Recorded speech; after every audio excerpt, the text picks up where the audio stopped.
ciudad prohibida en el centro de Pekín fue la residencia de los todopoderosos emperadores de China y sigue siendo el palacio más imponente construido jamás. Su historia empieza con la visión de un hombre. Se llamaba Yu Di.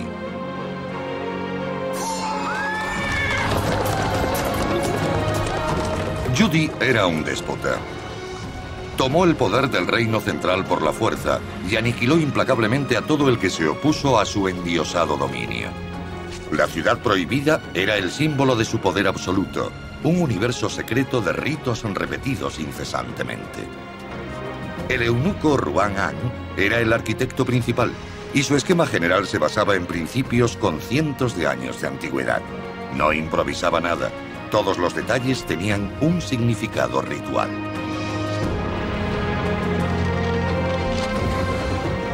¿Cómo pudo construir ese enorme complejo palaciego en tan solo 3 años?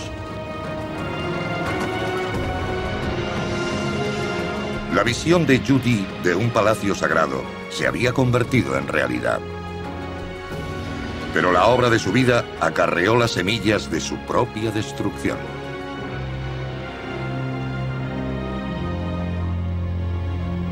La ciudad prohibida de China.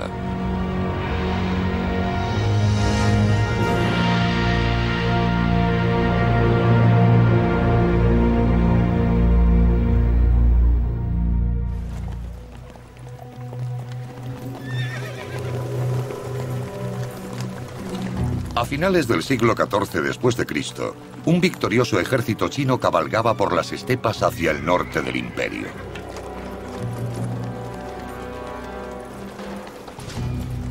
Había infligido a los mongoles una derrota abrumadora y expulsó a los guerreros nómadas que habían gobernado China durante más de un siglo.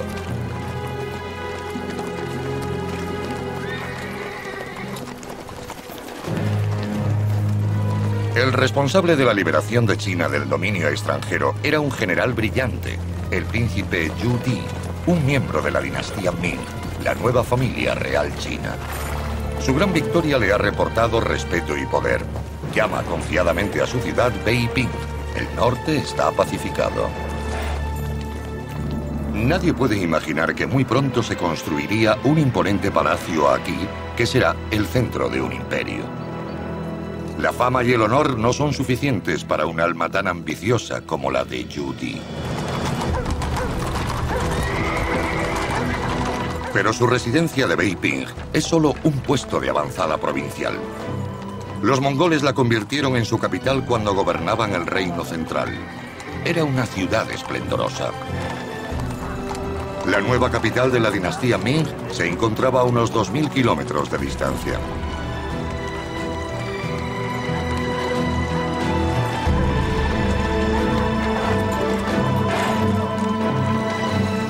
Nankín, la capital del sur, está lejos de las inseguras fronteras del norte. El padre de Yu Di ha fundado en ella la dinastía Ming. Como cuarto hijo del emperador, Yu Di no tiene perspectivas de acceder al trono. En Nankín deciden que el joven príncipe debe seguir una carrera militar. A la edad de 9 años, es dejado solo en el bosque, sin comida ni refugio, dependiendo de sí mismo para sobrevivir.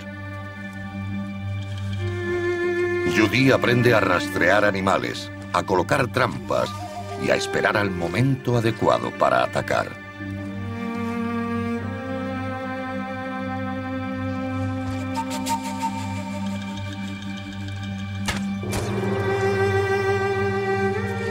Esa educación marcará su personalidad para siempre.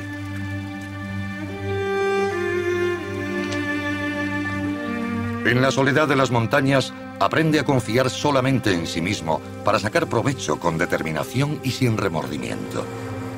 Ha aprendido a tomar su destino en sus propias manos.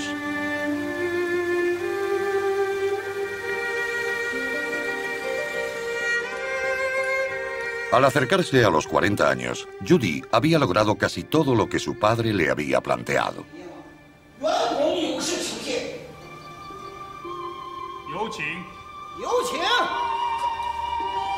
Pero quiere más. Un adivino pide audiencia. Sus predicciones reforzarán las ambiciones que Yu Di ha mantenido en secreto.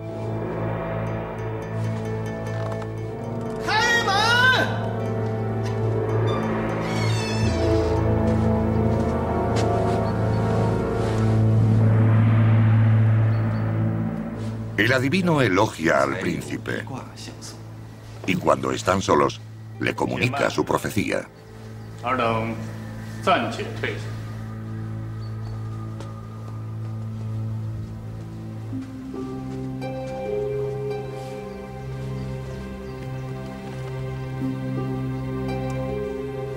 Su Majestad tiene el aspecto y el porte de un hijo del cielo. Se mueve como un dragón y ataca como un tigre. No hay duda, es el verdadero hijo del cielo, el auténtico gobernante de la humanidad. Es una perspectiva halagüeña y una invitación a la alta traición.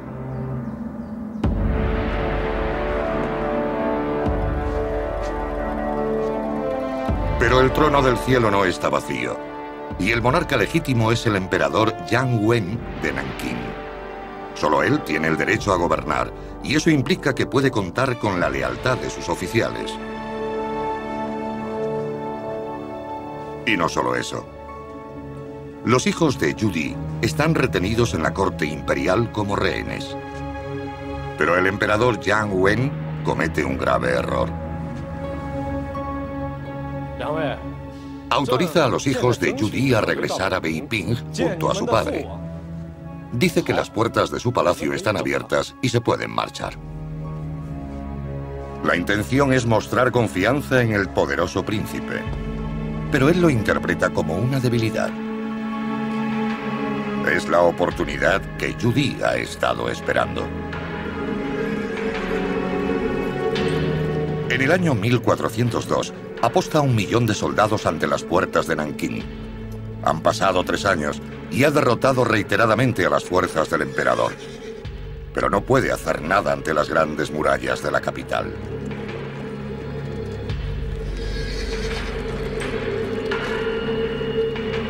En lugar de agotar a tropas en un largo asedio, Yu Di recurre al soborno. Aprovecha la codicia de cortesanos corruptos.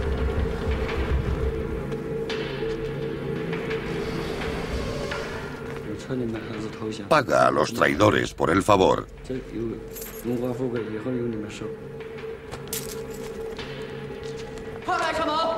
y las puertas se abren. La capital cae sin combates.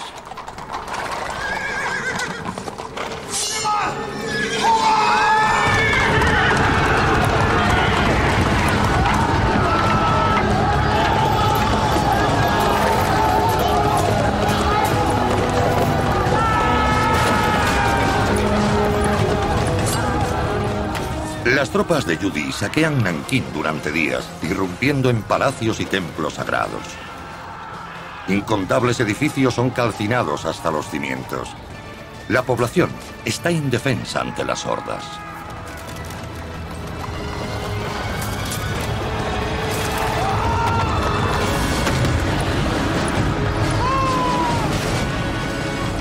Pero Yu Di no puede saborear su triunfo. El emperador Jiang Wen ha desaparecido sin dejar rastro.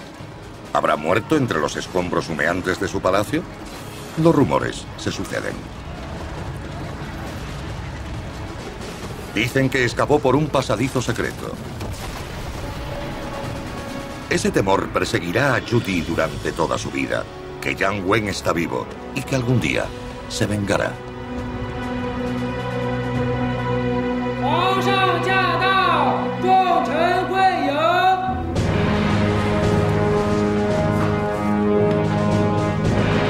El 17 de julio de 1402, Yu Di es proclamado emperador de China.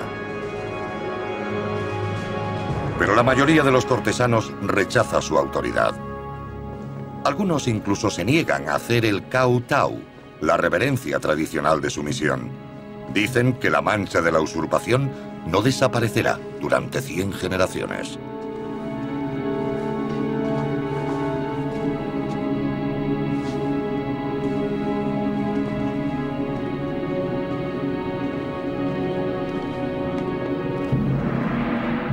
Como emperador, Yudi adopta el nombre Yongle, dicha eterna.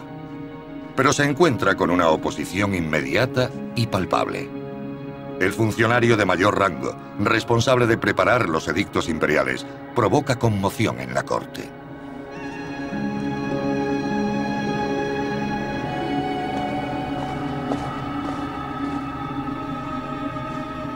Se niega categóricamente a servir al nuevo gobernante. Él le debe lealtad al legítimo emperador, Yang Wen. Solo él tiene el derecho a gobernar según los principios de sus antepasados. Apoderándose del trono, Yongle ha roto esos principios eternos. Pero el nuevo emperador también conoce los principios de sus antepasados, y el delito que está cometiendo el funcionario es alta traición. Él solo admite un delito: no haber avisado al legítimo emperador a tiempo para acabar con el usurpador.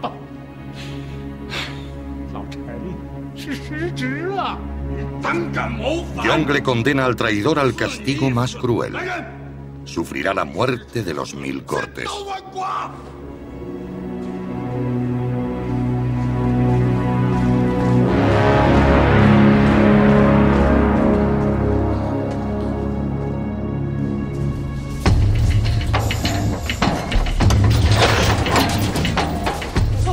El dignatario no es el único hombre que pagará sus principios con su vida. Consumido por la desconfianza de un funcionariado muy respetado, Yongle ordena una purga terrible. Y no sufrirán solamente los funcionarios. Yongle también castiga a sus familiares.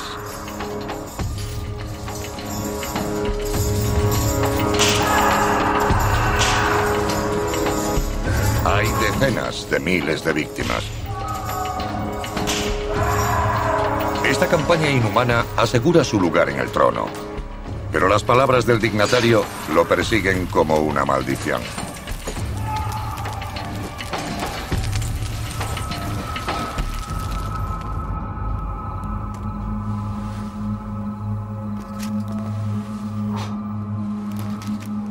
A pesar de su educación militar, Yongle comparte los valores tradicionales de sus funcionarios.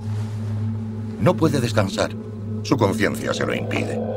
Ha logrado el trono mediante la violencia y el terror. No lo merece. Además, teme al emperador destronado, Yang Wen. ¿Qué ocurriría si sigue vivo?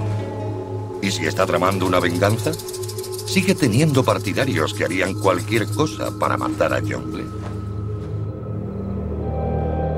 Yongle decide retirarse a su antigua residencia en Beiping. La llamará Pekín, la capital del norte. También, como muestra de su poder, construiría el palacio más imponente que el mundo haya visto: la Ciudad Prohibida. Una representación del cielo en la tierra y una reafirmación política inequívoca. Esta abrumadora demostración de poderío arquitectónico despejaría para siempre toda duda sobre la legitimidad de su gobierno.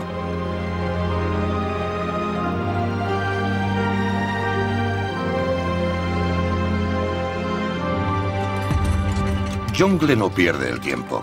Ejércitos de trabajadores empiezan a derribar los antiguos palacios mongoles en su nueva capital, Pekín.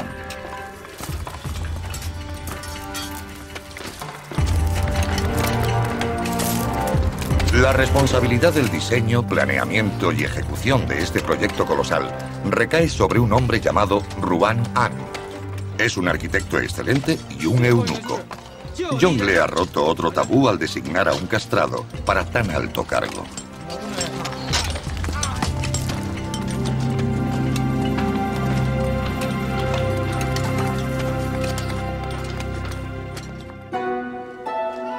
Pocos años antes, el padre de Yongle había prohibido que los eunucos ocuparan cargos en el gobierno y puso la administración del imperio en manos de doctos funcionarios.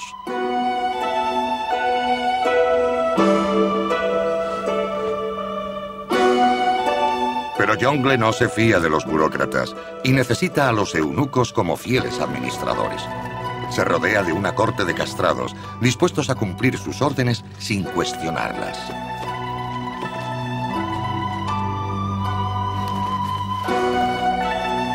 Eso ya había ocurrido antes en China. Muchos emperadores aprovecharon la dependencia de los eunucos, que eran rechazados fuera de palacio por la mutilación que había acabado con su virilidad.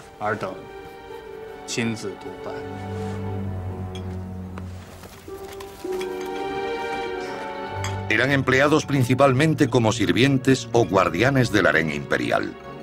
Pero Yongle los asignó a puestos, creando rivalidad con los funcionarios tradicionales.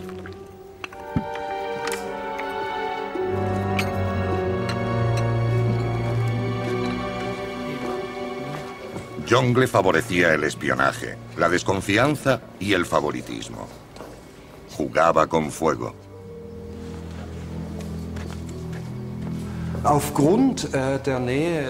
La cercanía de los eunucos al emperador, su heredero y la emperatriz, y por supuesto a las concubinas, propició alianzas políticas e incluso conspiraciones en las que estaban implicados directamente. Esto sucedió muchas veces en la historia de China. Y se suele hablar de sus consecuencias como desastres de los eunucos, por los asesinatos y las luchas entre facciones que provocaban. La mayoría de los eunucos eran prisioneros de guerra, castrados para humillarlos. La castración formaba parte de la cultura china, y los médicos eran tan eficientes que solo morían 2 de cada 100 víctimas a consecuencia de la intervención.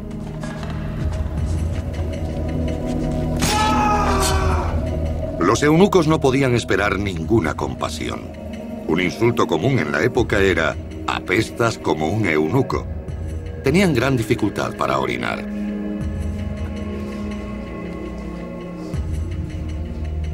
La única posibilidad de alcanzar una posición de respeto a pesar de su mutilación era una carrera en la corte imperial. Y ese fue el camino elegido por Ruan An, un prisionero de guerra vietnamita.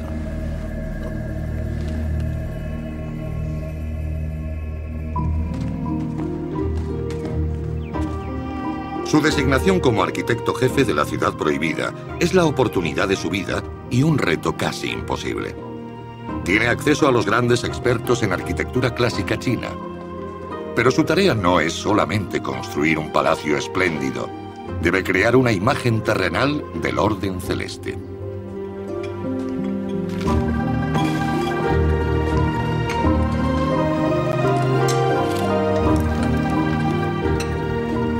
Incluso hoy cuesta captar los principios rectores del plan general de Ruan An.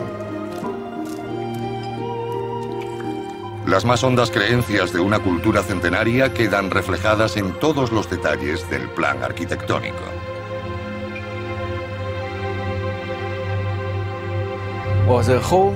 Toda la capital de Pekín está formada por una serie de cuadrados. En el centro está la ciudad prohibida, rodeada por la ciudad imperial. Luego viene la ciudad de Pekín.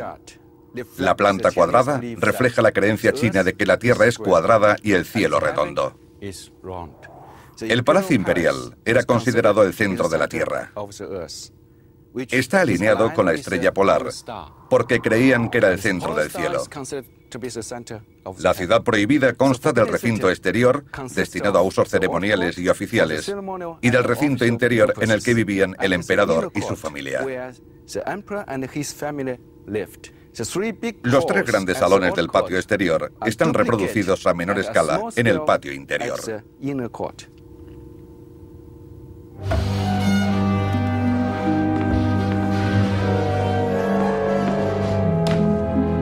Ruan An se enfrenta a la compleja filosofía de la arquitectura china, además de tener que satisfacer los deseos de su señor. Una anécdota histórica refleja la presión bajo la que trabajaba.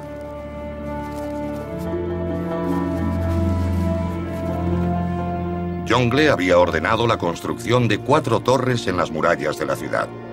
Ya había rechazado varios diseños.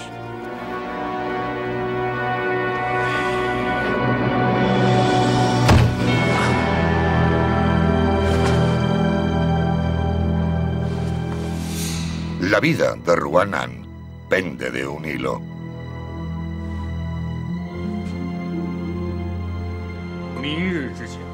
El emperador había perdido la paciencia con el arquitecto. Si al día siguiente no era capaz de presentar un diseño aceptable, sería ejecutado.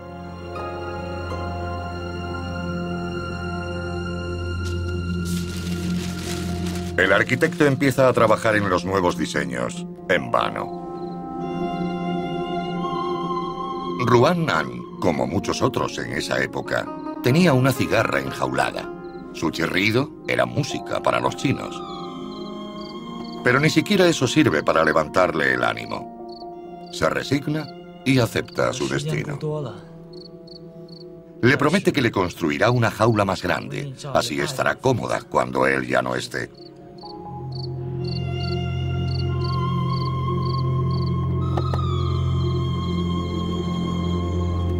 Ruanan se da cuenta de que la cigarra ha dejado unas marcas en el suelo arenoso de la jaula y las usará como inspiración para diseñar la nueva.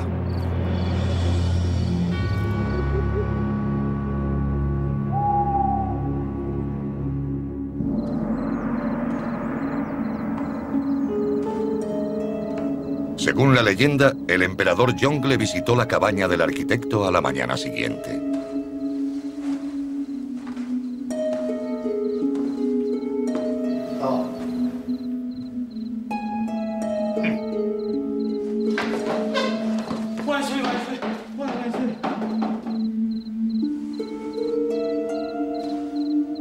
La suerte de Ruanan está echada. Durante la larga noche solo ha diseñado la jaula de la cigarra.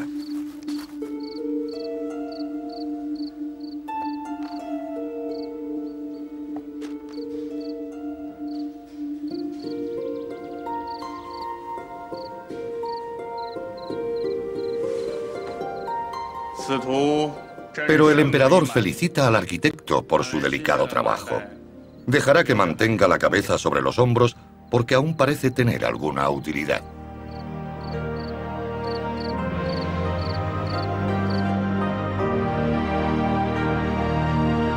Si esta historia es cierta, las 4 torres de las esquinas de la ciudad prohibida son las únicas construcciones en las que la casualidad tuvo un papel determinante.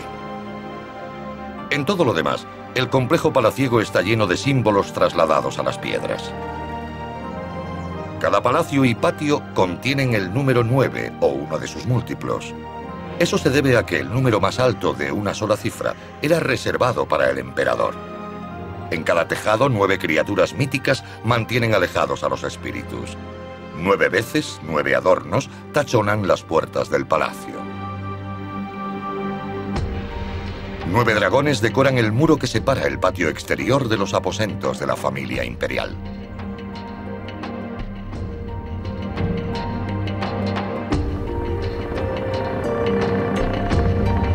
El techo del Salón del Trono, el Salón de la Armonía Suprema, está apoyado en 9 enormes columnas.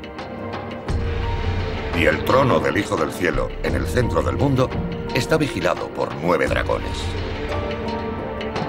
La ciudad prohibida tiene 9.999 habitaciones, porque solo el cielo puede tener 10.000.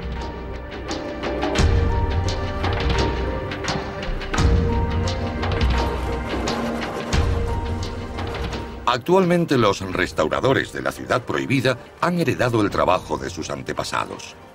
En 2010, la ciudad púrpura, llamada así por el color de las paredes, brillará con nuevo esplendor.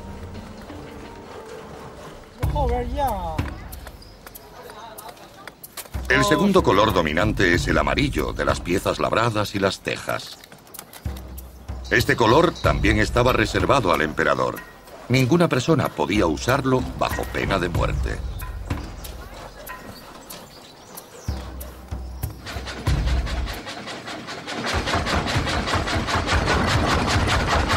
Entonces, como ahora, solo 2 trabajadores podían encargarse de las tallas y las tejas.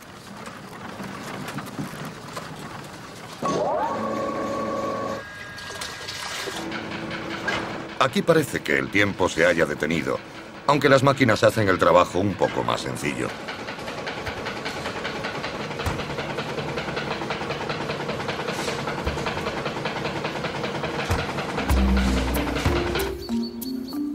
Los ornamentos de las fachadas de palacio siguen tallándose a mano. Incluso ahora los artistas practican con diseños simples durante años antes de poder tallar un dragón imperial.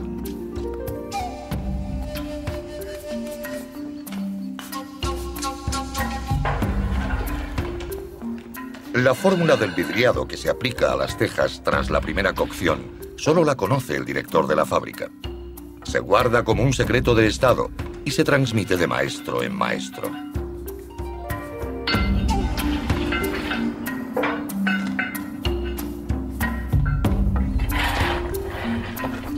La temperatura de cocción que hace que el esmalte brille tanto también es un secreto.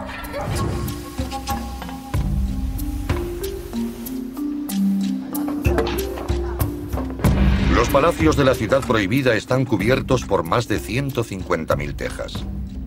Las fuentes históricas afirman que el complejo quedó terminado en solo 3 años, entre 1417 y 1420. Eso fue posible porque, a pesar del complejo simbolismo numerológico, la construcción de los edificios no podía ser más sencilla.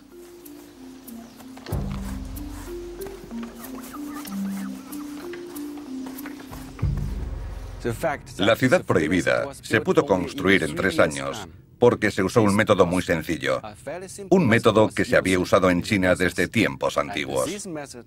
Sobre una base de piedra se levantan pilares de madera en los que se coloca el tejado. Las vigas y los pilares están unidos por unos soportes de madera llamados dogun. Todos los elementos se ensamblaban sin un solo clavo. Las piezas se elaboran antes de empezar a construir. Luego, in situ, solo hay que ir encajando los componentes uno tras otro. Todos los elementos que soportan peso están hechos con madera de cedro, fácil de transportar y de trabajar, además de ser muy resistente. Las columnas soportan más peso que el acero y han soportado el cambio de temperatura de las estaciones durante siglos sin deformarse.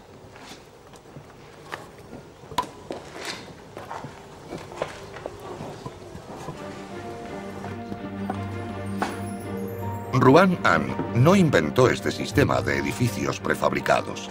El procedimiento ya se usaba en China en el primer milenio antes de Cristo. Aparece en documentos antiguos.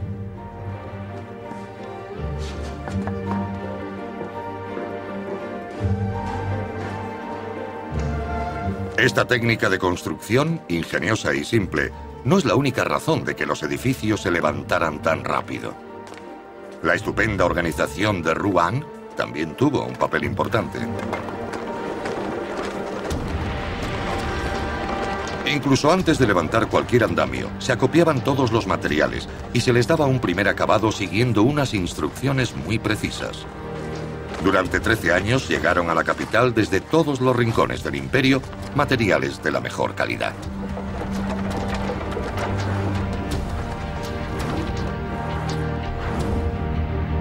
El mármol para los cimientos provenía de canteras situadas a 100 kilómetros de Pekín. El cedro y otras maderas resistentes de las montañas de las provincias del sur. Las arrastraban hasta la costa y desde allí eran transportadas por el gran canal que unía el río Yangtze con la capital.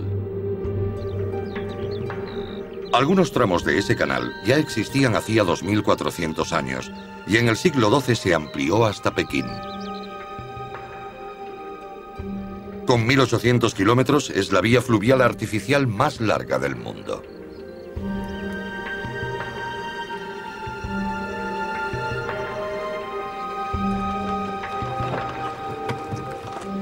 Al principio el canal se usaba para abastecer de arroz a la capital, ya que no podían cultivarlo en el duro clima norteño.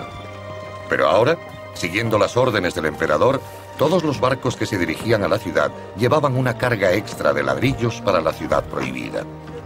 Los historiadores creen que más de 2 millones de toneladas de ladrillos llegaron por el canal hasta Pekín.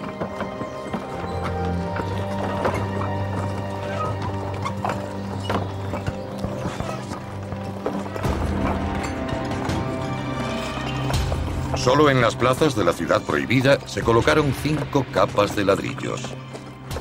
100.000 hombres, la mayoría de ellos convictos, trabajaban de sol a sol en esta enorme obra. Por la noche les colocaban los cans, unos pesados collares de madera para que no escaparan. Solo se los retiraban para trabajar.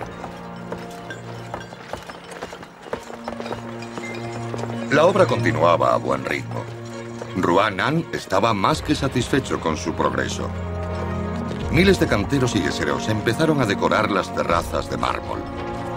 Los artistas cubrían las vigas de los techos del palacio con pan de oro.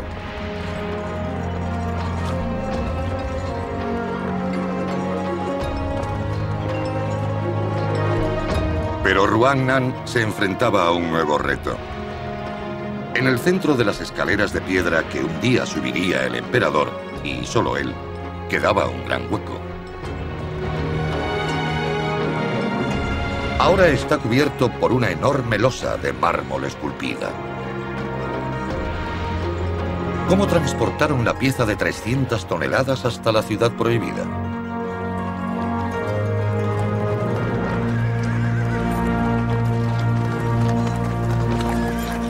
La cantera se encuentra a 80 kilómetros de Pekín. En invierno, cuando los gélidos vientos de las estepas del norte cruzan los desfiladeros, la temperatura puede llegar a los 20 grados bajo cero.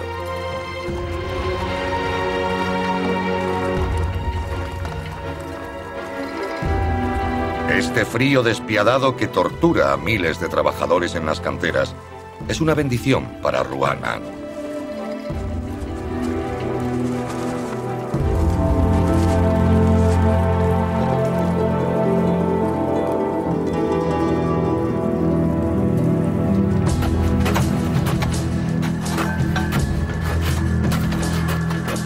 Dispone cientos de pozos cavados a lo largo del camino en intervalos regulares.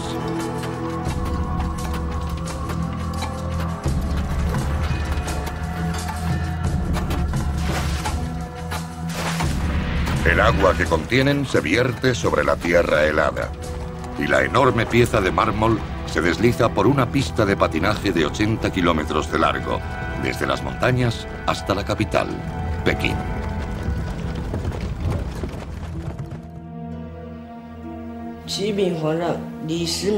Un funcionario solicita audiencia al emperador.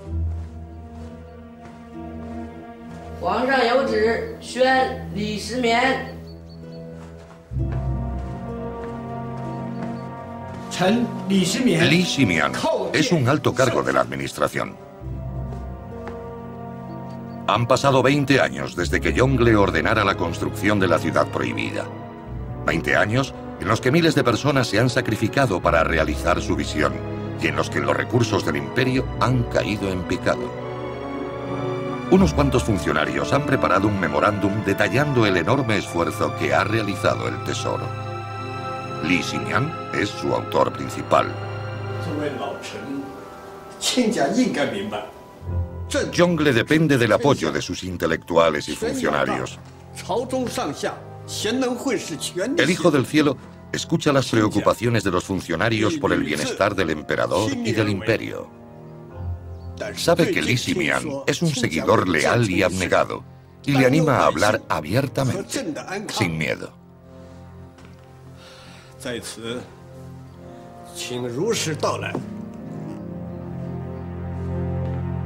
Li Ximian toma las palabras del emperador al pie de la letra y le revela sus inquietudes. Durante casi todo su reinado, el emperador Yongle solo se ha preocupado de la construcción de la ciudad perdida. Se han gastado cifras incalculables. Cientos de miles de campesinos han sido obligados a abandonar sus tierras para trabajar en la construcción día y noche. La gente muere de hambre en muchas provincias. Comen hierbajos y cortezas de árboles o venden a sus mujeres e hijos para sobrevivir. El emperador está provocando la ira del cielo. Li Ximian le suplica que regrese a la antigua capital, Nankín, y que pida perdón ante la tumba de su padre.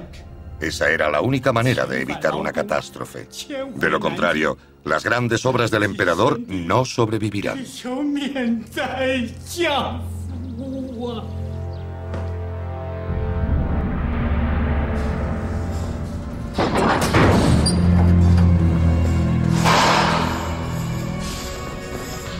¿Fue la política o la superstición lo que llevó a Yongle a encerrar a Li Ximian en las mazmorras de la ciudad prohibida?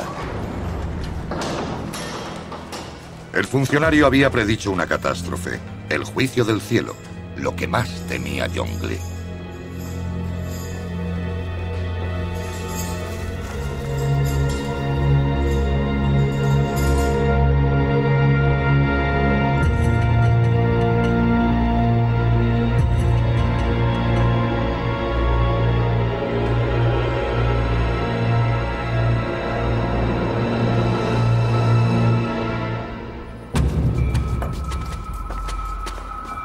El emperador solo tiene que responder ante el cielo.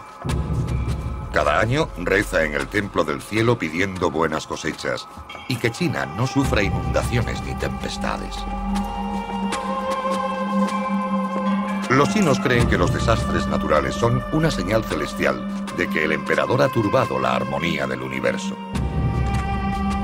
Pero Yongle está convencido de que la culminación de la ciudad prohibida ha legitimado su gobierno y garantiza la protección del cielo a la dinastía Ming para la eternidad. El emperador hace una ofrenda de incienso en el templo del cielo. Es la única vez al año que sus rodillas tocan el suelo.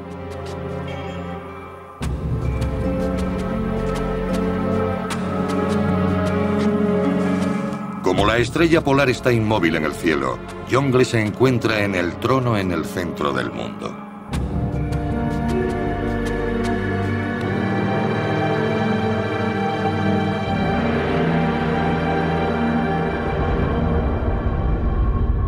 Y esto se puede apreciar en la ciudad prohibida de manera simbólica. Si levantamos el punto central del eje norte-sur, con el que están alineados la mayoría de los edificios, veremos que la secuencia de edificaciones sigue una estricta jerarquía. Cuanto más cerca están del centro del eje norte-sur, más cerca están del cielo. En el punto más meridional se encuentra la Puerta de la Paz Celestial, la entrada a la ciudad imperial. El del centro de los tres pabellones principales, el Salón de la Perfecta Armonía, es el más cercano al cielo. La planta forma un cuadrado perfecto situado en el centro del mundo, el lugar en el que confluyen el cielo y la tierra. Los eunucos de la Guardia Nocturna dan la hora.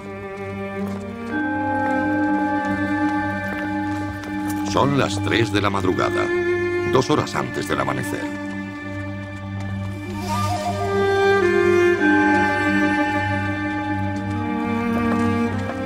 Los funcionarios y los eunucos ocupan sus posiciones ante el pabellón de la Suprema Armonía. Cada uno de ellos tiene su lugar según el rango.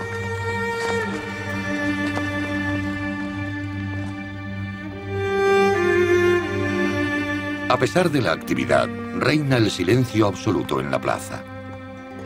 Las conversaciones u otras muestras de falta de respeto son castigadas con la prisión.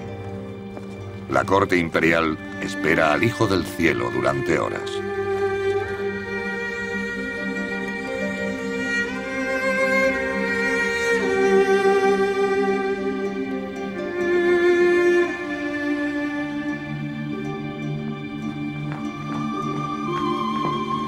El día del emperador empieza justo antes del amanecer con un ritual inmutable.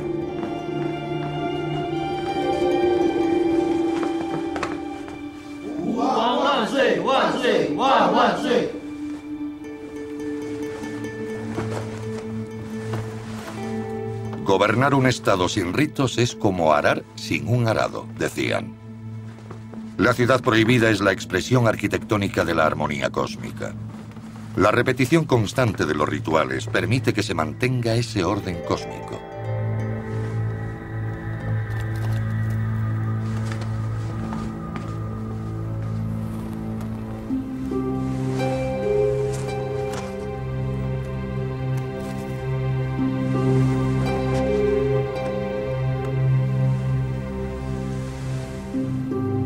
Pero Yongle está obsesionado por un solo pensamiento. ¿Seguirá vivo su antecesor, Jiang Wen? En la ciudad prohibida se siente a salvo, rodeado por una corte de fieles eunucos.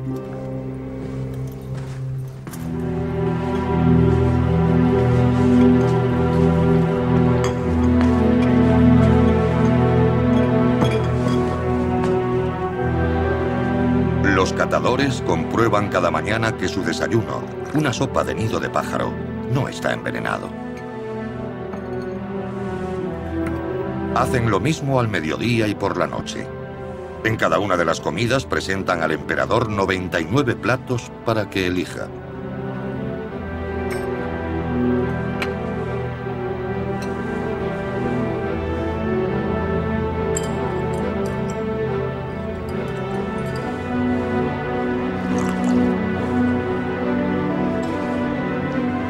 Jiang Wen no regresó para vengarse y arrancarle a Yongle la túnica del dragón. Nunca se conocería el destino del emperador destronado.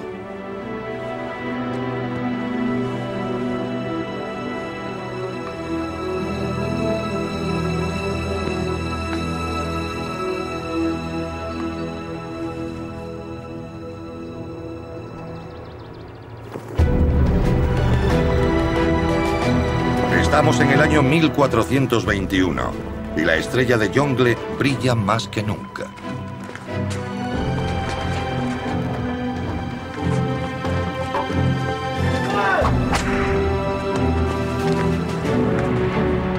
Está en la cima de su poder, tras más de 20 años en el trono. Todo ese tiempo ha querido borrar la mancha de su violenta toma del poder.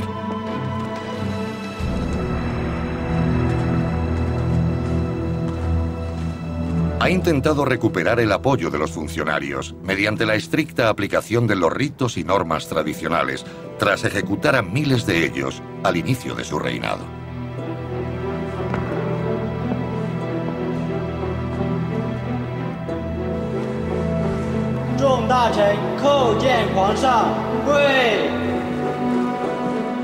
En las grandes audiencias de la ciudad prohibida, nadie rechaza el Cao Tao, a diferencia del día de su coronación en Nankín.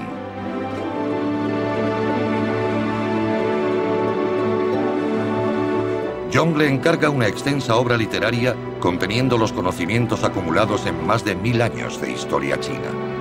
Él mismo escribe el prefacio.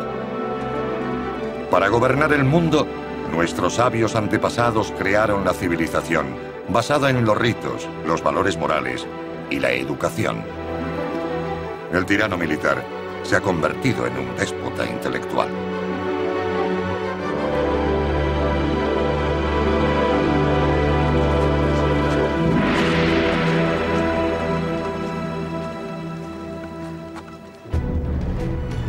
Cuando Ruan-An estira sus piernas doloridas tras varias horas arrodillado, seguramente recuerda las palabras de Confucio. Los gobernantes y los gobernados son como el viento y la hierba. La hierba debe doblegarse cuando sople el viento.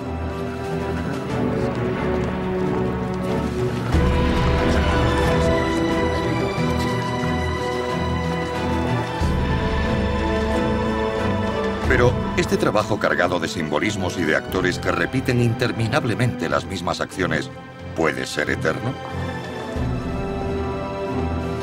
El mundo exterior, fuera de este universo cerrado, no ha dejado de girar.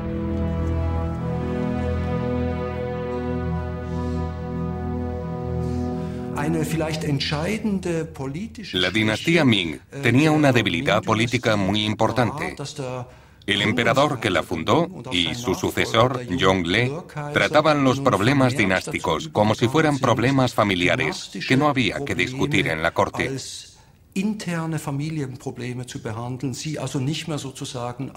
Eso quiere decir que la tendencia autocrática de los gobernantes era exagerada. El bienestar y el destino de la dinastía dependían cada vez más de la competencia política del emperador.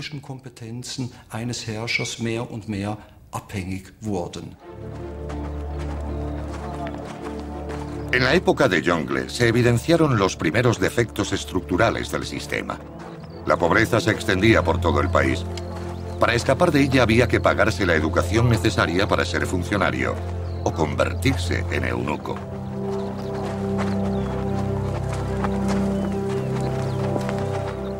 Los campesinos que no podían alimentar a sus familias castraban a sus hijos y los enviaban a la capital, donde podrían encontrar un puesto en palacio. El mundo fuera de los muros púrpuras estaba muy cerca del caos.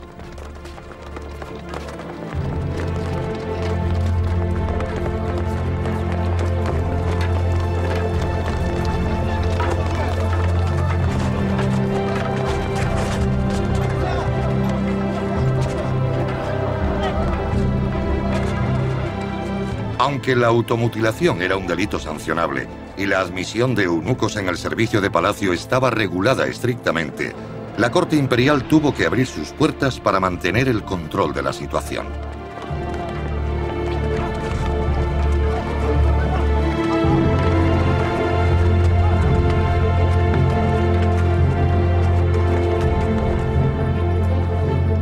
En la época de Yongle, 3.000 eunucos vivían perfectamente en la ciudad prohibida. Al principio solo admitían a 100 al año, que tenían que pasar por un denigrante proceso para verificar que no se colocaban individuos fértiles en el ejército de castrados.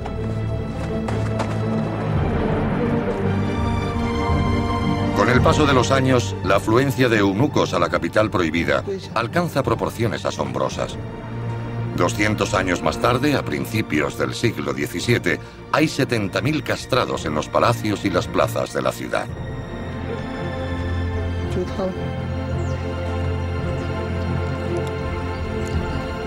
Estos hombres mutilados y despreciados se convierten en un importante elemento de poder, ya que el servicio imperial brinda la posibilidad de tener influencia y riqueza.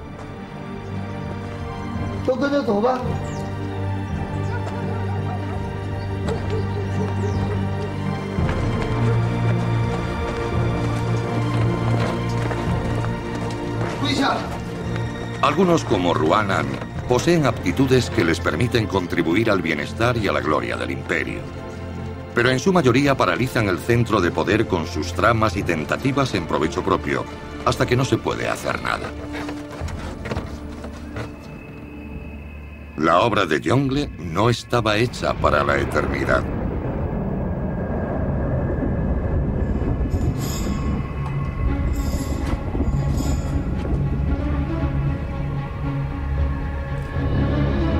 Olvidado en su celda, el dignatario Li Ximian espera ser liberado pronto.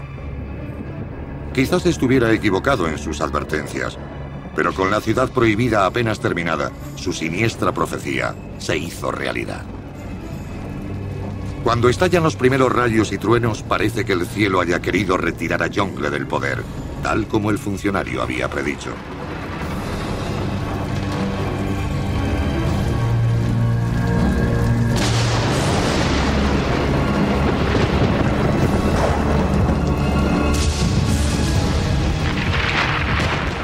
La tormenta de esa noche de verano ataca el punto débil de la ciudad prohibida. El peso de sus maravillosos techos está sustentado por vigas de madera. El espléndido trabajo del arquitecto Ruanan no puede soportar la furia del cielo.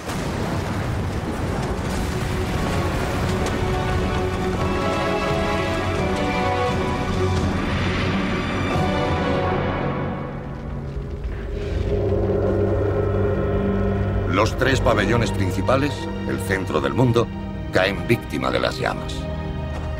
Yongle se encuentra ante la ruina del trabajo de toda una vida. La dinastía Ming sobrevivirá. 13 emperadores Ming se sentarán en el trono del dragón. Pero el fuego es un presagio del destino del imperio.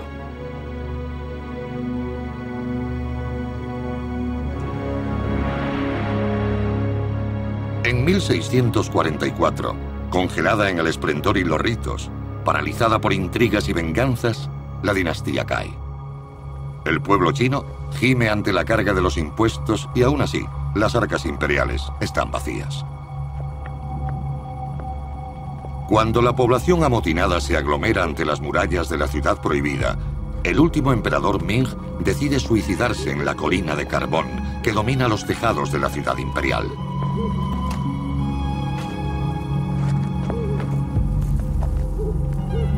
Se cuelga con su propio ceñidor de seda mientras ve arder su capital.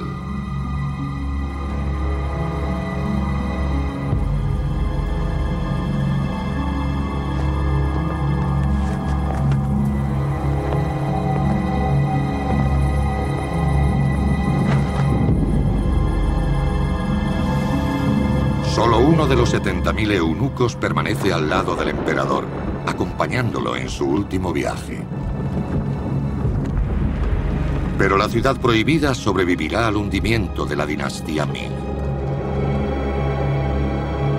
Los manchúes, una poderosa tribu de las estepas, tomará pronto el reino central.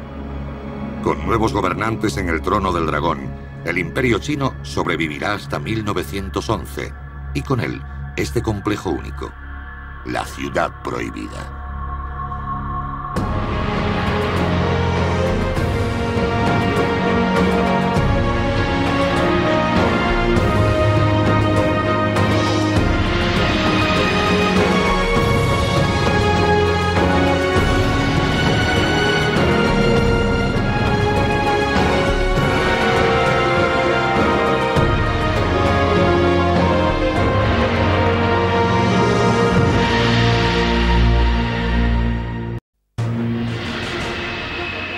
Durante más de medio milenio, la ciudad prohibida en China fue un lugar de misterio, escenario de una espectacular muestra de poder. Entonces, se convirtió en el centro de un momento crucial en la historia del mundo. El destino de esta mujer es inseparable del de la ciudad de los palacios. Sí, la concubina usó sus encantos, maquinaciones y férrea voluntad para lograr el poder en la ciudad prohibida, pero adaptarse a las antiguas tradiciones ¿conllevaría el fin del imperio?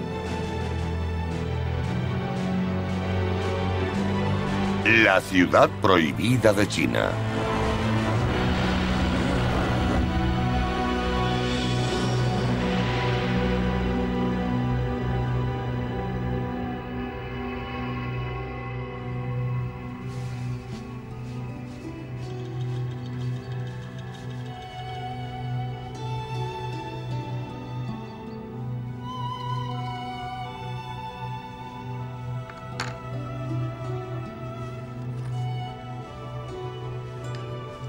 Todo empezó como un cuento de hadas.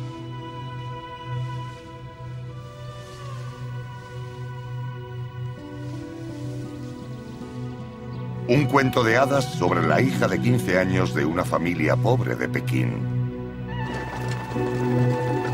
Y un príncipe joven que se convertirá en el soberano de un gran imperio tras la muerte de su padre.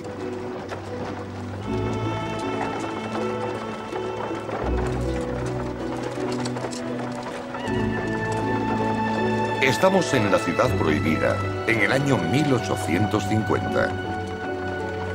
La corte sigue de luto, pero muy pronto habrá un solo tema de conversación en palacio. ¿Quién será la esposa de Xianfeng, de 20 años de edad, el nuevo emperador de la dinastía Qing, que lleva más de 200 años gobernando el reino central?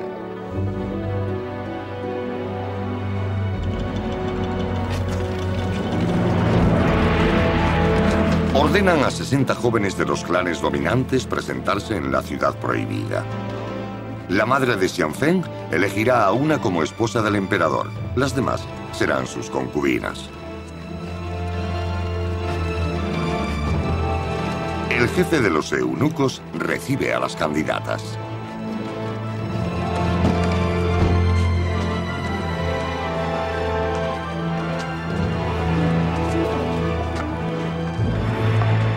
Entre ellas está Yehenara, de 15 años de edad. Debe despedirse de su familia ante la imponente Puerta Meridiana, pues los súbditos del emperador no pueden acceder a la ciudad prohibida.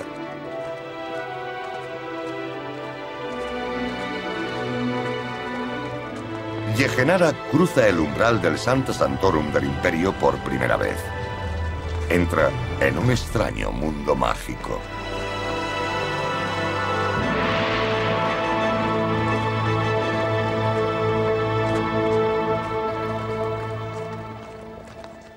En su camino cruza uno de los 5 puentes sobre el río de las aguas doradas.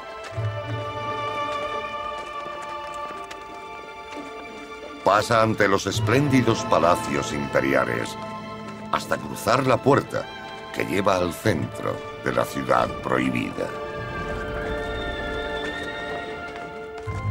Aquí se alza majestuosamente el Salón de la Perfecta Armonía. Es el centro del mundo. La visión es sobrecogedora.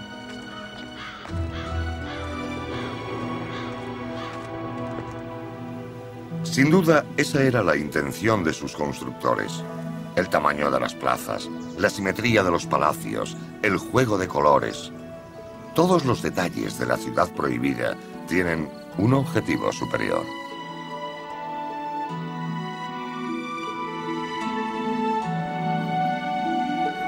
Su arquitectura esconde un código espiritual que solo se entiende observando detenidamente. La disposición de la ciudad prohibida sigue los principios del Feng Shui y las enseñanzas del Yin y el Yang. Por ejemplo, el Yang representa la luz y la calidez del sur, y el Yin, el frío y la oscuridad del norte. El eje central del complejo se extiende de sur a norte. En la ciudad prohibida, estas dos fuerzas debían estar en perfecta armonía.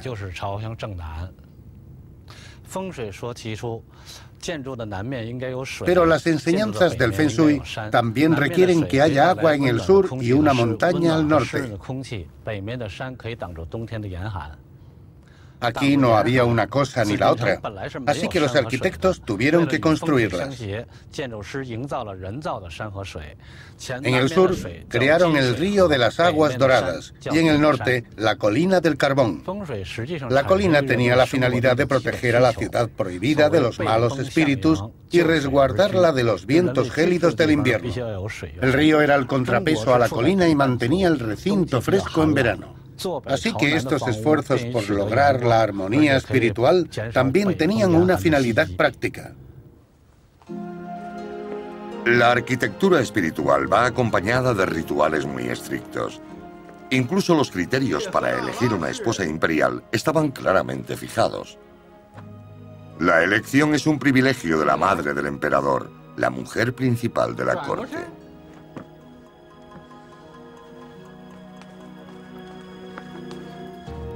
La parte más incómoda del proceso es el examen físico. ¿Tiene alguna imperfección? ¿Tiene mal aliento o mal olor corporal? ¿Sigue siendo virgen?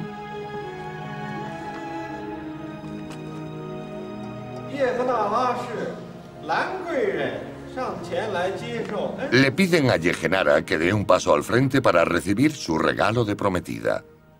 Muchas estaban celosas de mí porque se me consideraba una mujer hermosa, se cree que dijo Yehenara. Pero parece que la madre del emperador no está de acuerdo. La convierte en concubina de 5º grado, el más bajo.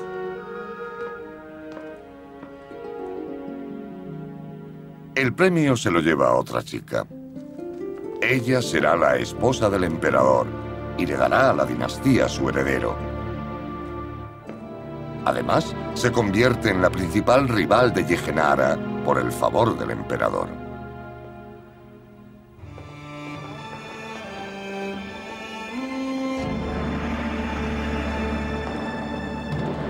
Durante la ceremonia del matrimonio, Yehenara ve al emperador Xianzeng por primera vez.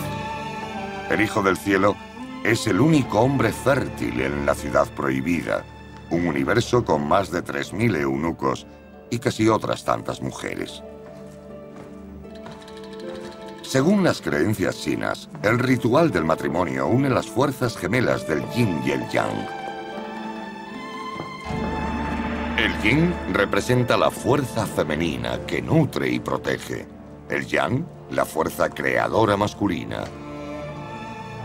El principio rector es mantener una armonía perfecta entre esas dos fuerzas para mantener el orden del universo. Un concepto presente en todos los rincones de la ciudad prohibida. La armonía del yin y el yang es un principio organizador básico de la ciudad prohibida. El yin representa el principio femenino y el yang, el masculino. Por ese motivo, el palacio privado del emperador se encuentra en el sur del recinto interior, ya que el sur pertenece al yang masculino. Este edificio fue bautizado como el Palacio de la Pureza Imperial, ya que el cielo también pertenece al yang. El palacio privado de la emperatriz está situado al norte. Se llama Palacio de la Tranquilidad Terrenal porque el norte y la tierra son elementos femeninos, yin. Exactamente entre los dos edificios está el Salón de la Unión, donde el emperador y la emperatriz se encuentran en la noche de bodas. Aquí unen el cielo y la tierra, y el yin y el yang están en perfecta armonía. Las enseñanzas del yin y el yang están hondamente arraigadas en la mentalidad china y en su cultura. Todo lo que nos rodea puede relacionarse con el yin y el yang. Por ejemplo, exterior e interior, masculino y femenino, cielo y tierra, fuego y agua.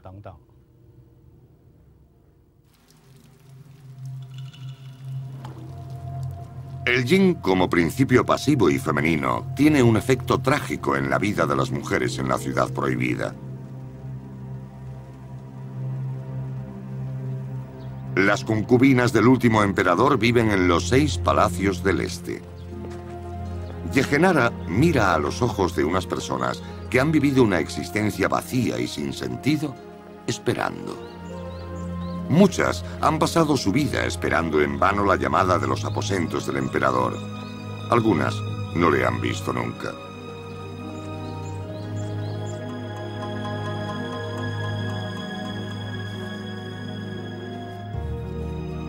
Este bien podría ser el destino de Yehenara. Pero no tiene elección. Una concubina imperial no puede abandonar la ciudad prohibida. En la monotonía de un día controlado minuto a minuto, los segundos parecen horas y las horas semanas. Pasan 2 años y el emperador Xianfeng aún no ha llamado a Yehenara.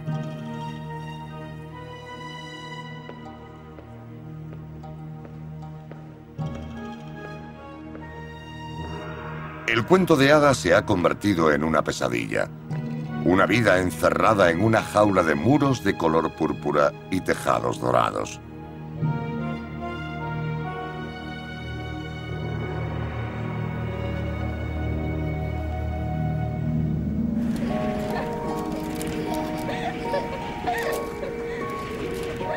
De niña la llamaban la pequeña orquídea. Creció junto al río Yangtze, en el sur de China, junto a sus hermanos y hermanas. Su padre era funcionario de bajo rango, pero la familia pertenecía a la minoría manchú, que tenía cierta autoridad. Como manchú, no tuvo que pasar por la tortura de las vendas en los pies que condenaban a la mayoría de las chicas a la inmovilidad para crecer con unos pies pequeños.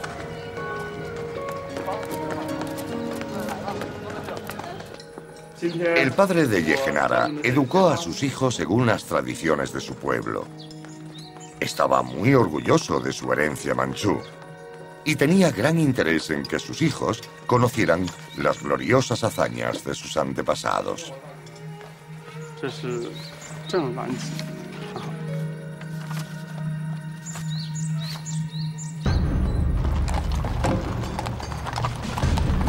En 1644, las 8 banderas de los manchúes, una tribu mongol, habían conquistado China. Expulsaron a los rebeldes chinos que habían destronado a la dinastía Ming y saquearon la ciudad prohibida.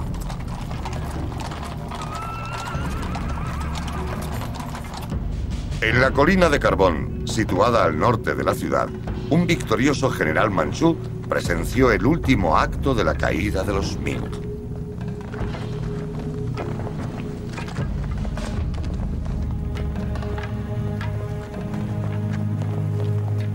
El último emperador Ming se había suicidado colgándose con su propio ceñidor de seda.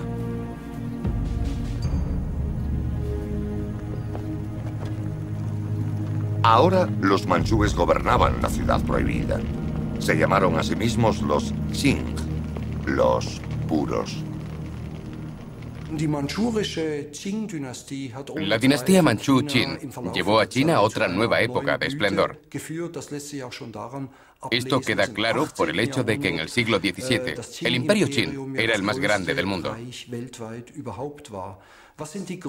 Y uno de los motivos para ello es que los Qin aprendieron de los errores cometidos por los anteriores gobernantes extranjeros e intentaron evitar caer en lo mismo.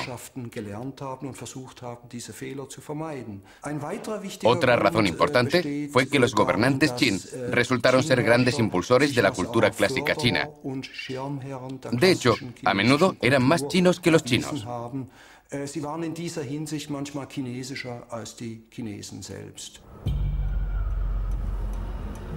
Pero adoptar las tradiciones chinas de gobierno imposibilitó las reformas sociales y políticas. A mediados del siglo XIX, mientras el resto del mundo cambiaba a un ritmo desenfrenado, China seguía gobernada por un código de ritos inalterado durante siglos.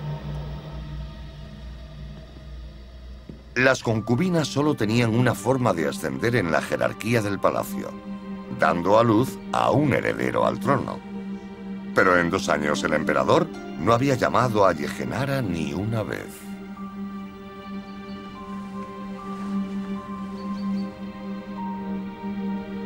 Entonces, Ante Hai, el eunuco que le habían asignado como sirviente, rompió todas las normas del protocolo.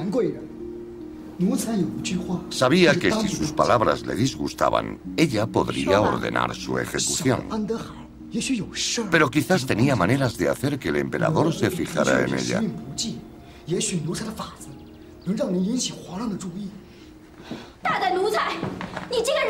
Al principio se mostró furiosa ante su insolencia.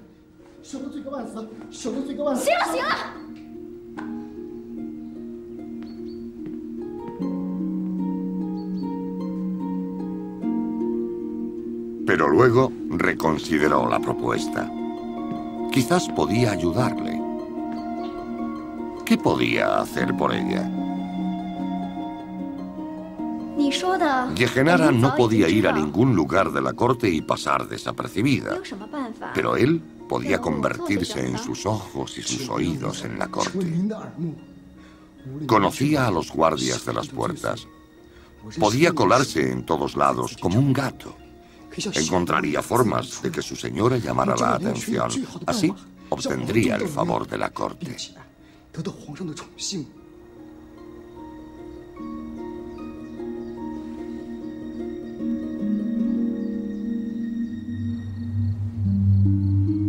Solo los eunucos como Ante Hai tenían acceso al Sancta Sanctorum del palacio. Había unos 3000 viviendo en la ciudad prohibida. Aparte de custodiar el harén, eran responsables de las tareas diarias en palacio, desde la limpieza hasta la administración de la casa imperial. Nadie está tan cerca del emperador. Los eunucos estaban entre las personas más influyentes de la jerarquía palatina. De todos ellos, el más poderoso es el jefe. Tenía el privilegio de presentarle a diario al emperador unas tablas de jade en las que estaban grabados los nombres de las concubinas. El Hijo del Cielo escogía a la mujer con la que quería compartir su lecho esa noche. Con la ayuda de su emprendedor sirviente, Yehenara consigue una audiencia con el jefe de los eunucos.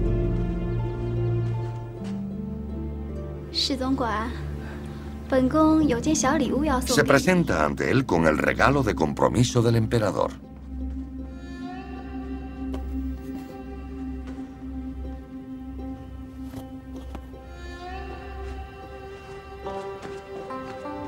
El jefe queda sorprendido y se niega a aceptar esta muestra de afecto del emperador.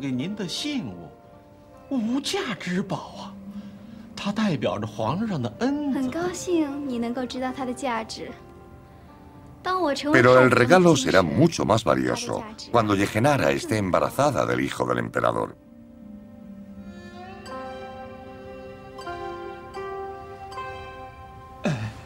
Yehenara ha conseguido un importante aliado en la corte. Puede confiar en él.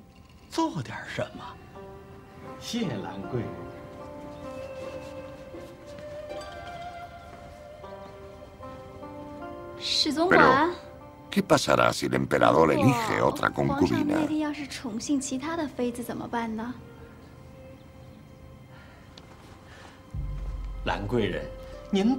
El jefe de los eunucos tiene maneras de forzar las situaciones en la ciudad prohibida. Empezará por hablarle de su belleza al emperador.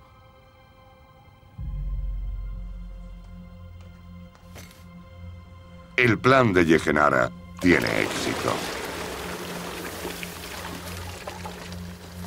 El emperador la elige para pasar la noche con ella. Los preparativos duran todo el día.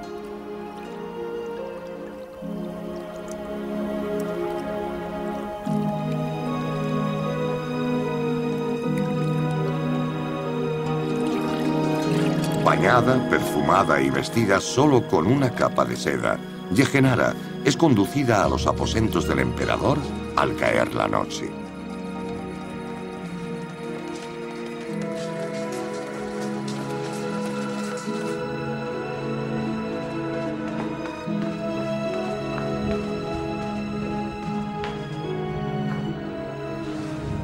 Nadie sabe qué ocurre durante este primer encuentro entre Yehenara y el emperador. Podría haber sido instruida para ese momento. Ciertamente el jefe de los eunucos conocía los gustos del emperador.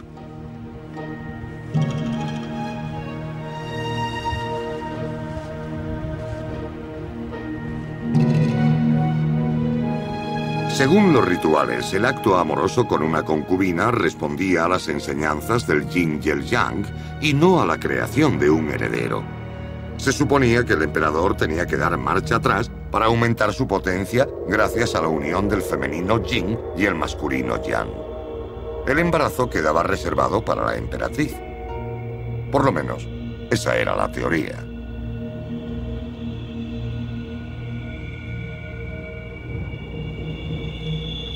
En todo caso, los eunucos permanecían en la habitación para hacer un informe detallado del procedimiento.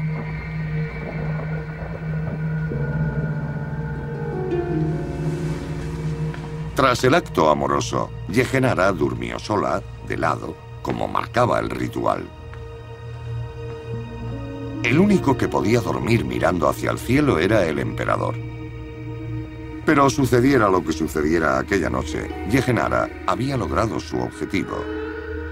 Durante 3 meses más, siguió siendo la única compañera nocturna del emperador.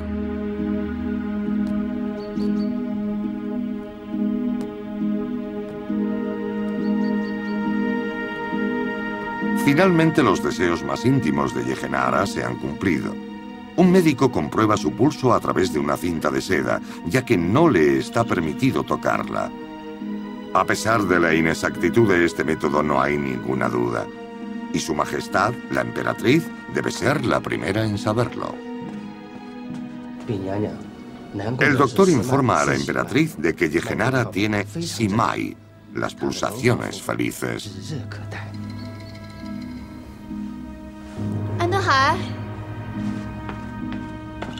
Ante Hai le aclara el diagnóstico a Yehenara.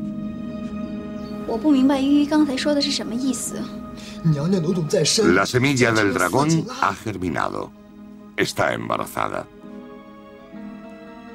Lo que el destino le niega a la emperatriz, le es concedido a Yehenara.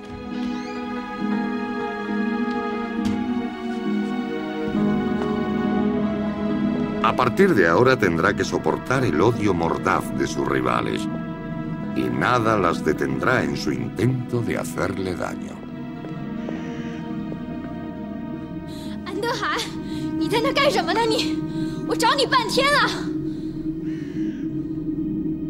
Su fiel sirviente, Ante Hai, intenta protegerla tanto como puede. Pero tras esa fachada armoniosa, la ciudad prohibida está llena de odios y envidias.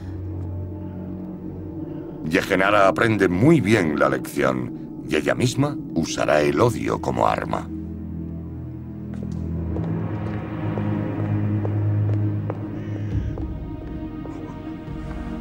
El 27 de abril de 1856, Yehenara da a luz a un hijo. Como madre del heredero del trono, ahora es la mujer de mayor rango en el imperio tras la emperatriz.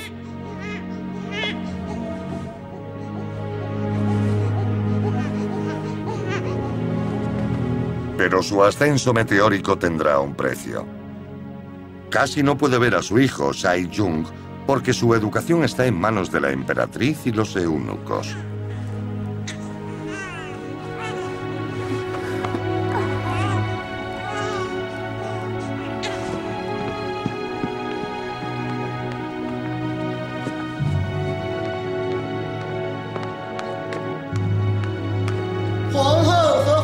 Todos reverencian a la emperatriz y al heredero.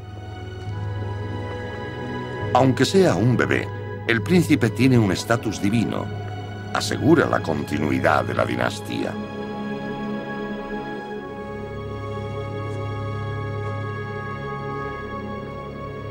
¿Pero Yehenara podrá aceptar su papel?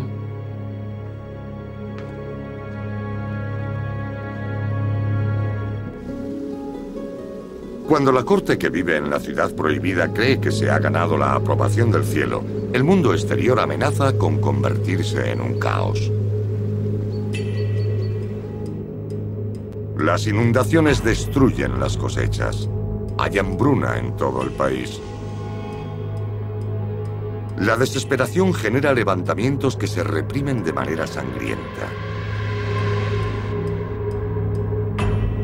Y los extranjeros, sobre todo los británicos, se están concentrando en las fronteras del imperio. China siempre se había mantenido alejada de la influencia de los bárbaros extranjeros.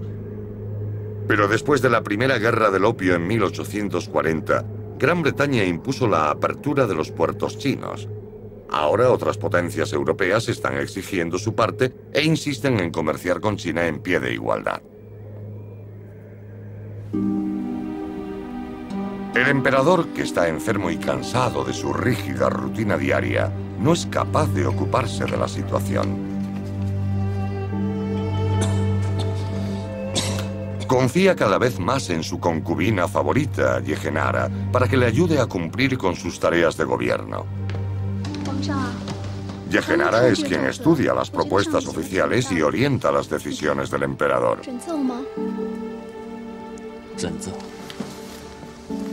Es un sacrilegio. Una ruptura impensable de los roles tradicionales. Yehenara empieza a saborear el poder imperial y lo disfruta.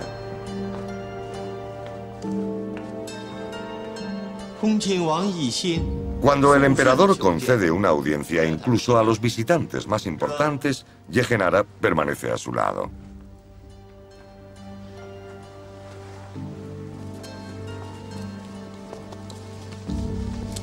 El hermano del emperador, el príncipe Kung, trae malas noticias. Británicos y franceses exigen de nuevo embajadas en China. Para los chinos es una insolencia. El emperador nunca permitirá que los bárbaros lleguen a Pekín. Pero el príncipe Kung está preocupado. Los extranjeros tienen soldados. Algunos en la corte quieren matar a los bárbaros, o mejor, que sus embajadores sean tomados como rehenes, hasta que los soldados extranjeros abandonen el país. Yehenara aporta la solución. Los bárbaros ya han humillado bastante a China, ya se han hecho demasiadas concesiones. China debe usar la fuerza para mantener su honor y su libertad. Deben recuperar sus dotes guerreras y expulsar a los demonios blancos.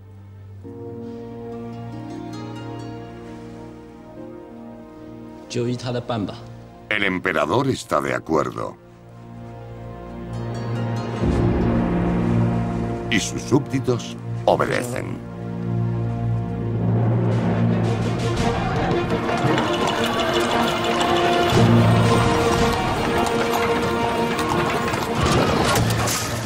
Los 20 miembros de la delegación anglo-francesa son detenidos y exhibidos por las calles de Pekín ante la multitud enfurecida. Los demonios blancos se salvan del linchamiento por muy poco.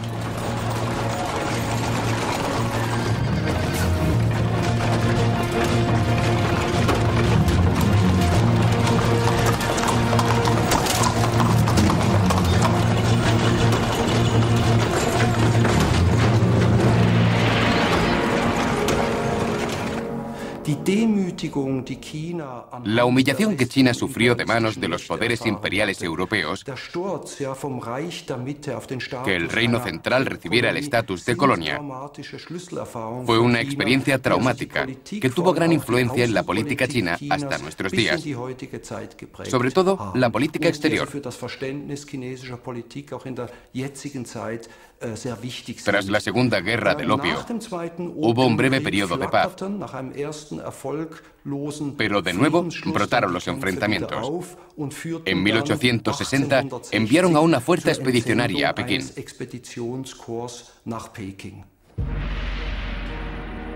Con sus modernas armas, los europeos se abren camino hasta la capital. La corte huye de la ciudad prohibida por primera vez en la historia del país. La explicación oficial es que el emperador se marcha para participar en la cacería tradicional en su residencia de verano.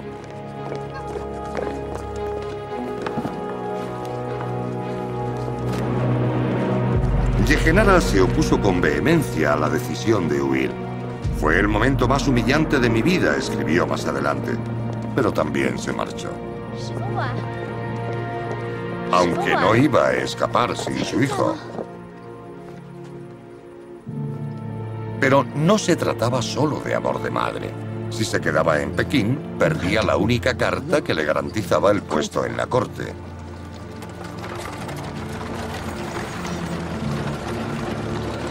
La decisión de marcharse pronto se demostrará acertada.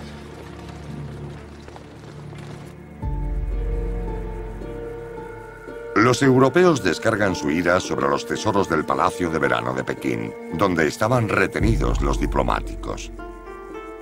Destruyen obras de arte insustituibles. Jardines espléndidos, reservados a una selecta minoría durante siglos, se convierten en escombros y cenizas. Al recibir estas noticias, el emperador Xianfeng pierde las ganas de vivir. El Hijo del Cielo yace en el lecho de muerte lejos de Pekín. Pero aún no se ha designado al sucesor. Según la tradición, debería nombrar heredero a su hijo, anunciando su voluntad divina de viva voz. Pero eso es algo que quieren evitar los enemigos que Yehenara tiene en la corte.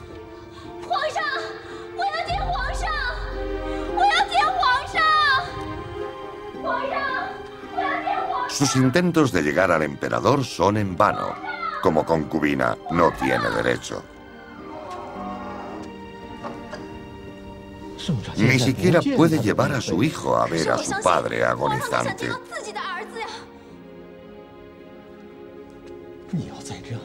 El jefe de los eunucos amenaza con arrestarla.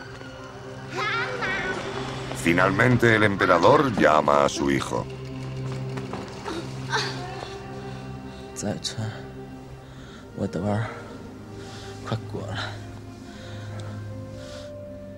Yehenara quiere saber quién será el próximo emperador de China.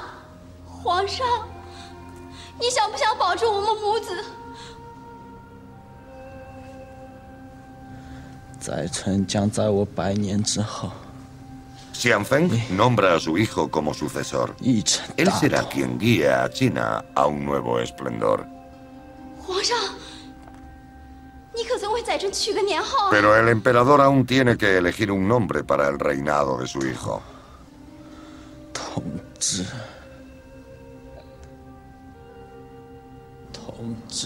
Con su último aliento, el emperador cumple su deber ritual. El nombre del nuevo emperador será Tongzhou, gobernar juntos.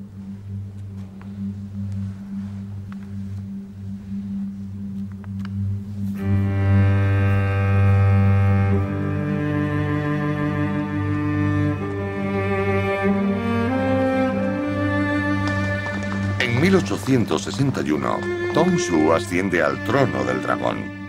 Un niño de 6 años al mando de un imperio.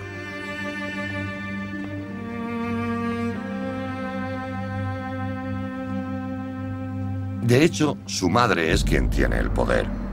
Yehenara, la concubina, pasará a la historia con el nombre de Cixi.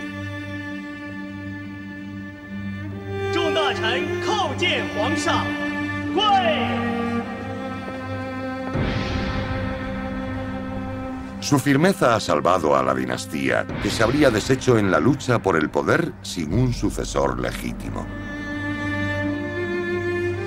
Yehenara se alía con el príncipe Kung, el hermano del último emperador, contra los funcionarios de la corte. Para ellos, la presencia de una mujer al frente del imperio rompe la armonía del orden tradicional. El príncipe Kung es uno de los pocos que se da cuenta de que el viejo orden ya no existe. Tras la destrucción del Palacio de Verano, ha aceptado la exigencia europea de tener embajadas en Pekín.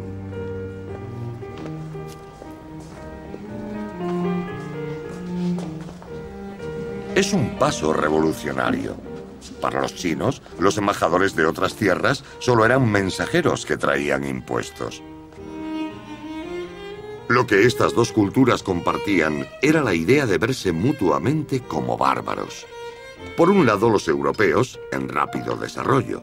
Por otro, los funcionarios chinos, totalmente convencidos de su superioridad cultural tras miles de años de civilización. Su formación consistía en aprenderse los textos de Confucio de memoria. La diplomacia no entraba en el programa. Los funcionarios de élite del imperio recibían su formación en la Academia Hanlin. Sus estudios se basaban en las enseñanzas de Confucio del siglo V a.C. Se suponía que estas enseñanzas tenían que generar un estado de armonía perfecta entre gobernantes y gobernados. Aprobar el examen garantizaba una carrera en la ciudad prohibida, pero esa educación era inútil en el cambiante mundo fuera del palacio.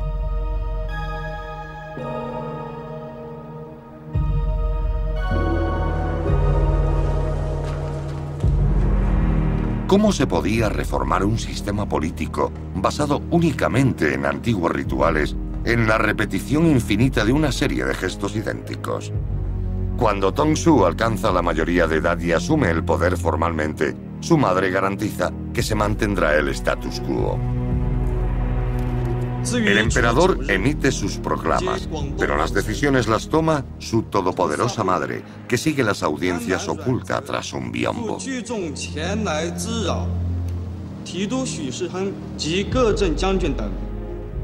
Sus contemporáneos se refieren a ella como la soberana tras la cortina. Cixi no está preparada para abandonar su poder y sus privilegios. Eso es un hecho sin precedentes en la historia de China. Ha sobrepasado los límites de la tradición imperial, la misma tradición que intenta mantener. El Hijo del Cielo solo es figurante en un escenario imperial.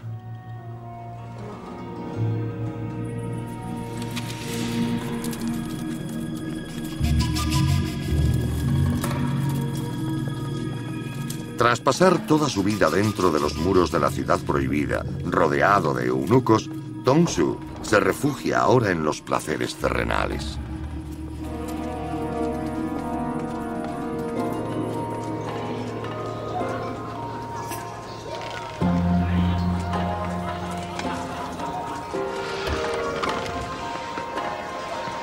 Sale de incógnito por la noche para descubrir lo que Pekín puede ofrecerle. La madame le invita a elegir su acompañante para pasar la noche.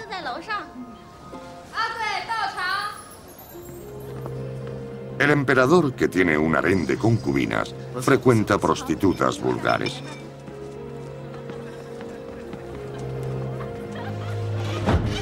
Para enfrentarse a una existencia carente de sentido, se refugia en las apariencias.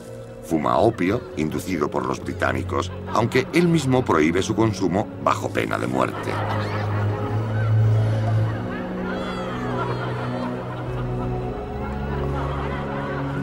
Su salud no soporta este tipo de vida.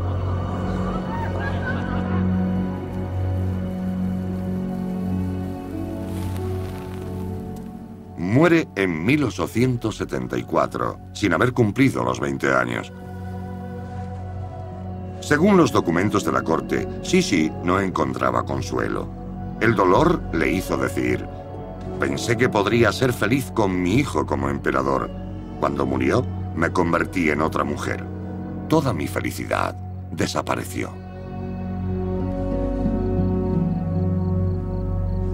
Pero no tiene tiempo para el dolor. Si era dolor lo que sentía. La viuda de su hijo, la emperatriz Alute, está embarazada.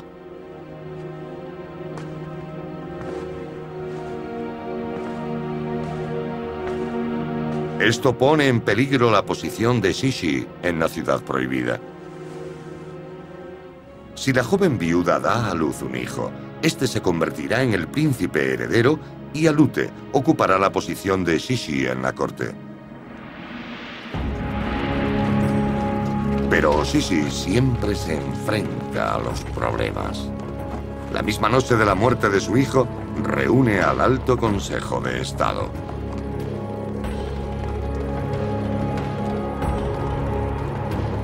Los altos dignatarios del imperio se reúnen desafiando el gélido viento del norte sin saber el motivo de tan urgente convocatoria.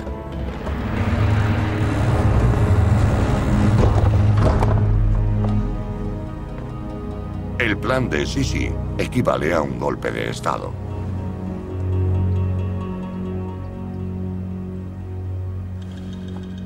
Convoca al Consejo de Estado para que elija un sucesor del emperador.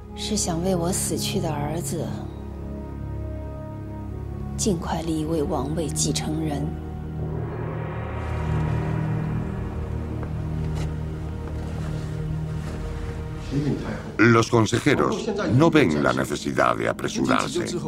Le aconsejan que espere a que la emperatriz dé a luz. Si el bebé es un niño, él será el emperador.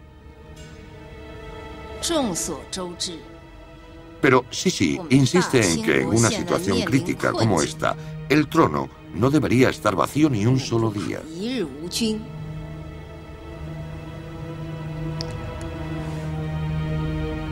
Ella propone que el hijo de su hermana sea el nuevo heredero del trono.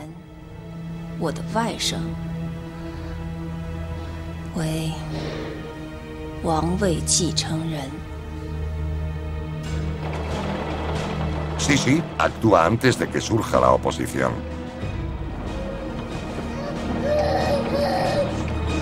Pide que lleven a medianoche a su sobrino de 3 años a la ciudad prohibida desde su casa en Pekín.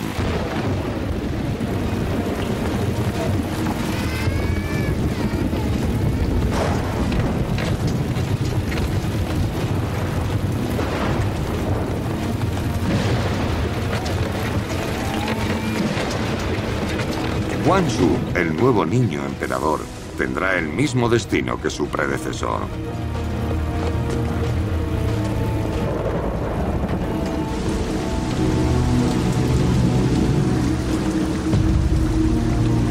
El tiempo se detiene en el reino central. Cixi mantiene un férreo control sobre la ciudad prohibida. Cree que es la elegida para proteger las tradiciones de la China imperial. Atrapada en su propio mundo, hace caso omiso a los indicios de la catástrofe inminente, un desastre que no se detendrá ante los muros de la ciudad prohibida.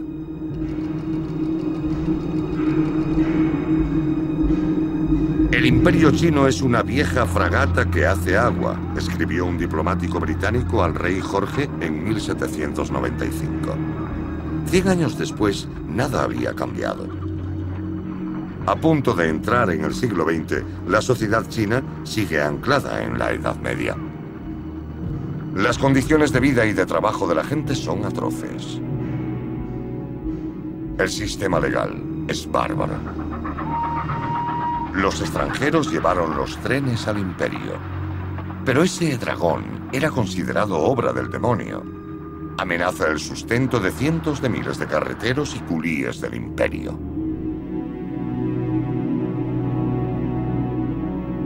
Pero Shishi no tiene tiempo para ocuparse de la tecnología de los demonios occidentales, aunque use un tinte parisino que tiñe el pelo y no el cuero cabelludo.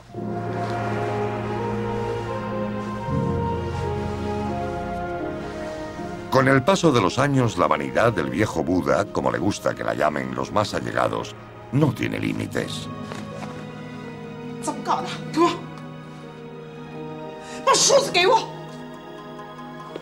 Según se cuenta, cuando se le caía el pelo, insistía en que se lo pegaran de nuevo a la cabeza.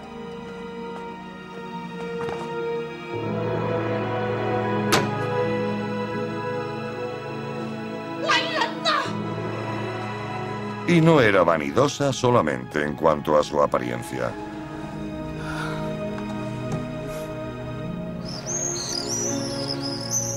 Tenía un nuevo palacio de verano con los fondos destinados a la urgente modernización de la flota china.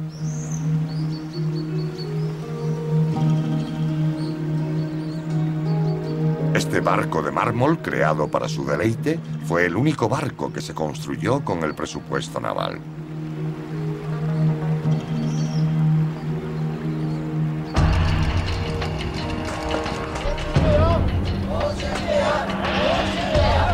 En el año 1900 se desató la ira del pueblo. Pero no fue contra Shishi y los Qing, sino contra los demonios blancos, los extranjeros. Los boxers creían que los extranjeros tenían la culpa del declive de China.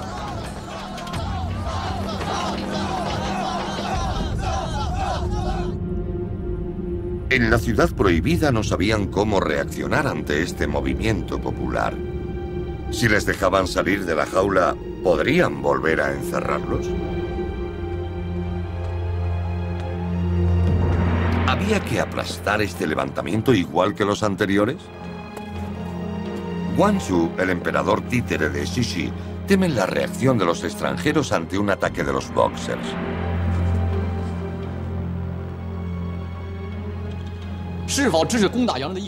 El joven emperador no quiere apoyar a los boxers en su lucha contra los extranjeros. Pero Shishi no está de acuerdo. China está debilitada. Sin ayuda sobrenatural, la única fuerza en que pueden confiar es en el corazón y el alma del pueblo chino, como siempre en tiempos de crisis.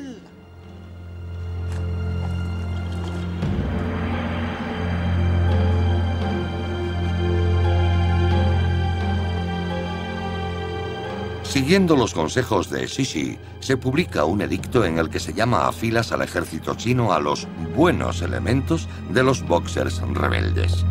Los malos deben ser pacificados, aunque el significado sea ambiguo. El mensaje es interpretado como una carta blanca para los boxers, para que inicien un levantamiento a gran escala.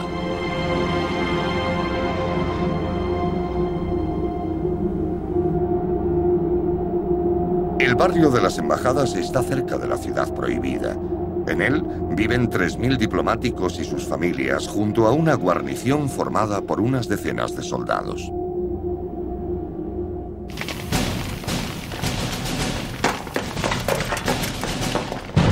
El barrio sufre un asedio durante 60 días.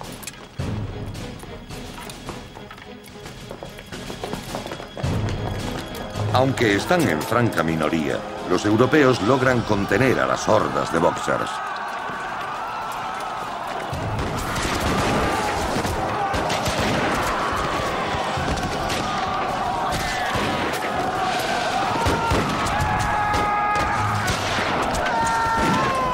El odio acérrimo del ejército de campesinos no compensa su falta de adiestramiento militar.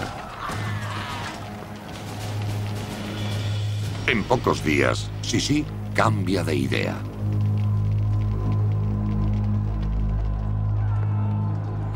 Ahora cree que los boxers no son más que vagabundos que prenden fuego a las casas y matan a la gente creando un ambiente de caos.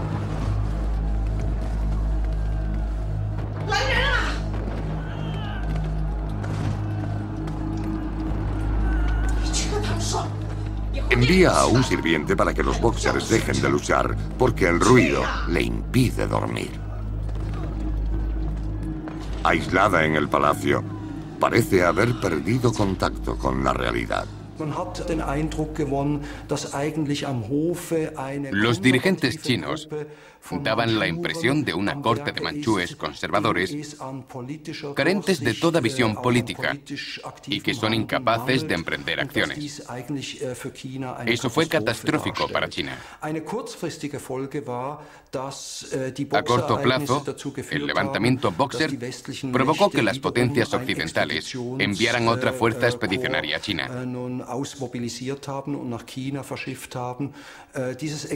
Avanzó hasta Pekín con la intención de ocupar la capital, y la emperatriz se vio obligada a huir de la ciudad prohibida por segunda vez.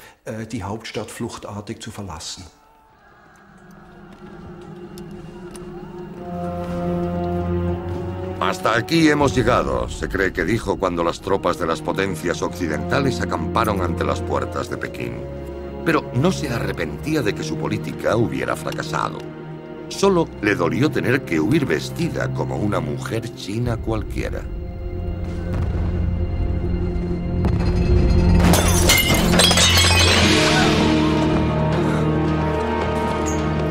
Según los anales de la corte, una bala perdida llegó hasta su palacio. Era un augurio del inminente derrumbe. En otoño del año 1900, Cixi y el emperador Guangxu huyeron de la ciudad prohibida. Hacía casi 50 años que Cixi entró por primera vez en este lugar sagrado, en el que todas las acciones iban destinadas a mantener la armonía del cosmos. Su gobierno solo había retrasado la caída del viejo orden, pero no pudo evitarla.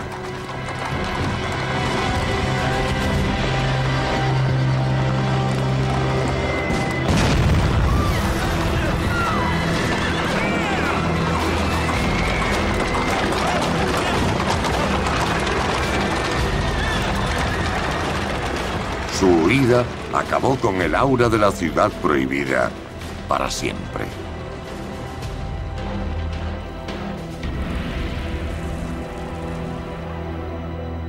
Cuando los europeos tomaron Pekín, hicieron honor a su reputación de bárbaros y saquearon todos los rincones de la ciudad prohibida.